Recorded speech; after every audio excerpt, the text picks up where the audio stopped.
బాలాజీ తర్వాత అంత పెద్ద ఫేమస్ టెంపుల్ అండి ఇది. హాయ్ అండి, నా పేరు Aparna. Welcome to my YouTube channel. ఇది ఎక్కడో కాదండి, ఇష్నాపూర్కి 15 కిలోమీటర్స్ దూరంలో ఉన్న గణేష్ గడ్డ టెంపుల్ అండి.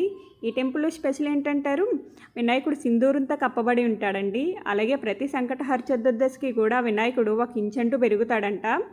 ఇక్కడ మొక్కుకొని ఎవరైనా 108 ప్రదక్షిణాలు చేస్తే వాళ్ళ మొక్కంటూ కన్ఫర్మ్గా తీరుతుందంటండి. ఇది ప్రతి ఒక్కరూ నమ్ముతున్నారు, అలాగే చెప్తున్నారు కూడాను. నేను 9 ప్రదక్షిణాలే చేశానండి. రాధిక అయితే 108 ప్రదక్షిణాలు చేసింది. చాలా బాగుందండి టెంపుల్ అయితే కనుక. ఇక్కడ బయటే కూడా వినాయకుడికి ఒడిబియ్యం ఇచ్చుకునేటోళ్ళు ఇస్తున్నారండి. అక్కడ పూజ కూడా చేస్తున్నారు చిన్న వినాయకుడి దగ్గర.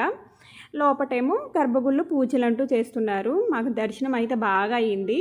రాధిక వచ్చేటప్పటికి నేను బయటే కూర్చున్నానండి. అక్కడ షెడ్ అంటూ కూడా ఉంది. ఇక్కడ గణేష్ నవరాత్రులకి చాలా అంగరంగ వైభవంగా పూజలు అంటూ చేస్తారంట. బయట వినాయకుడిని దర్శనం చేసుకున్న తర్వాత హారతి ఇచ్చారండి.